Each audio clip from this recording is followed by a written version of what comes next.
Welcome on in, guys. It is three bold takes. Freddie, Chase, and Quinn. Before we get started here, make sure that you know that we are partnered with SeatGeek to provide you some of the best discounts on tickets. What is that discount? It's $20 off your first ticket using our code Three Bold Takes, guys. It's that simple. You know our podcast name, our YouTube name.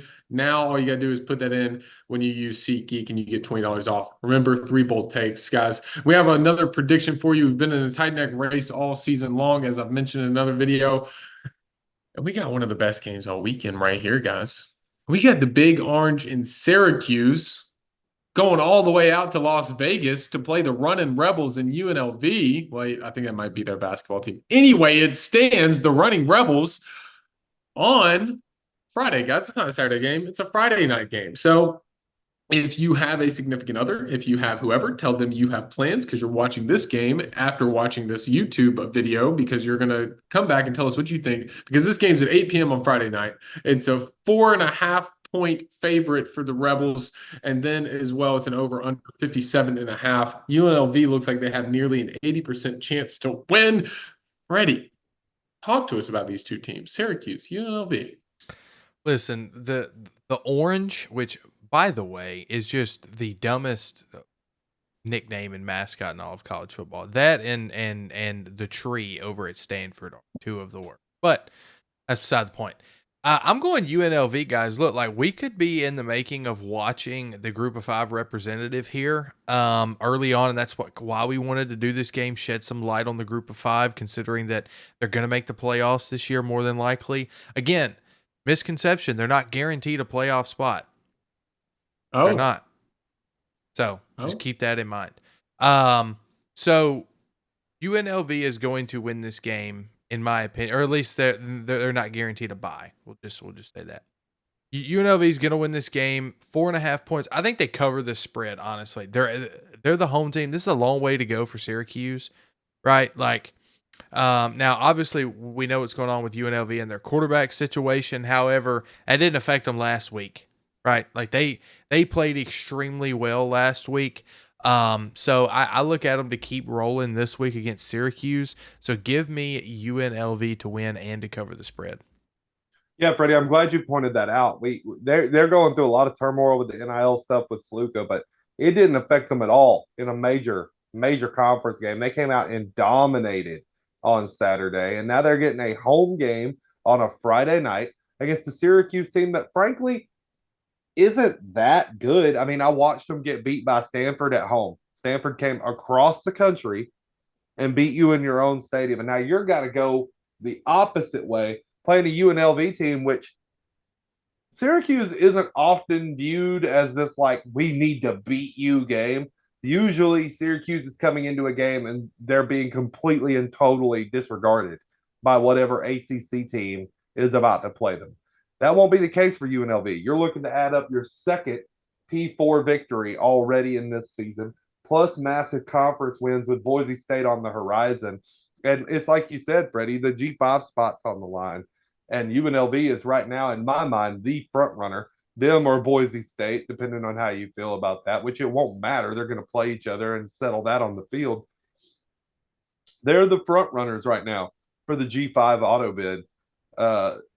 And I like UNLV to win this game. I like them to cover. I think they're going to come out explosive right off the start, get a big jump on Syracuse, and push themselves forward in the hunt for a spot in the playoff.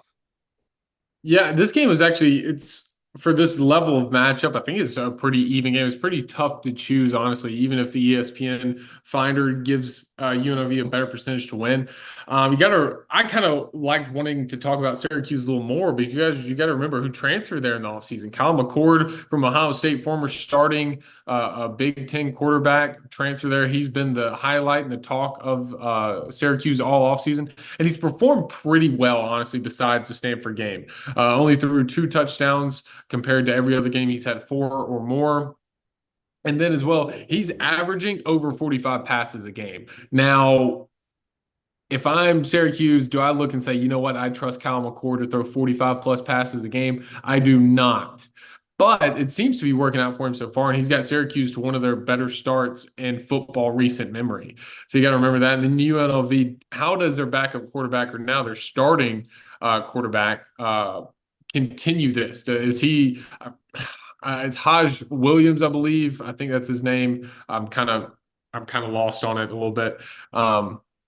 But he played a pretty good game this past week against Fresno State. The first time that they've scored over 27 points against an FBS opponent, not just an FCS. They scored 72 in week 2 because of an FCS opponent. The Slook is out the door. Can you do it back to back? That's my big thing. I kind of came into this wanting to choose Syracuse because I kind of trust Kyle McCord just a little bit more. But I think I'm going to rock with the Running Rebels as well. I think they're in the position too. If they can stack this win like Quinn's talking about, they can easily be the group of 5 bid.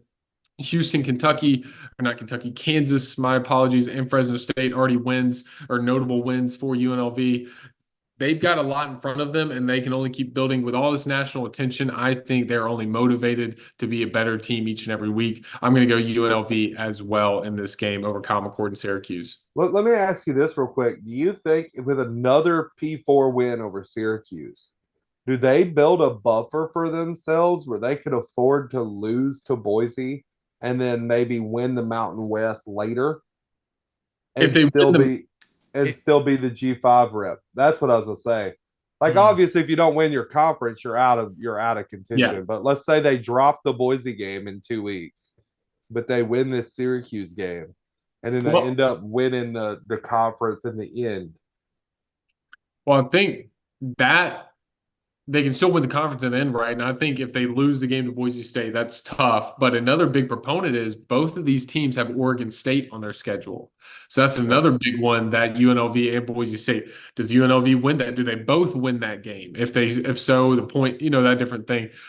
I could see it in reality, Quinn, that they could still potentially make the group of 5 playoffs after winning the Mountain West. Freddie? Yeah, I think it just depends on what else happens, right? Like outside of their own conference, right? Because right now there's like 4 or 5 teams that are kind of in the front running. UNLV and Boise State are definitely the top 2. But I think if even if you lose to Boise State and still win your conference, and I think you're going, so I think it's definitely possible. I don't think a group of 5 team has to be undefeated. It just depends on what else happens in the rest of the world of college football on the group of 5 level. Like, I think they would get in over like last year's undefeated Liberty. I think they would get in over an undefeated Liberty just because of the strength of schedule. That was kind of my question is, do you think like undefeated James Madison versus 1-loss UNLV who beats Boise in the conference title but lost to them in the regular season? You got in that. James Madison beat North Carolina, so it depends on what the rest of their schedule looks like too, though. That's true. But I see where you're going, and yes, I agree that they should get in over the other team. Well, that's a good discussion that we might have a video on later on down the road, guys. We'll keep you in touch with some more group of 5 teams that we're choosing throughout the year. So make sure to stay tuned for our predictions and all at 3 Bold Takes, guys. Use our SeatGeek discount code as well. 3 Bold Takes, get $20 off your first ticket. For Freddie, for Chase, for Quinn, guys. So long. See you next week.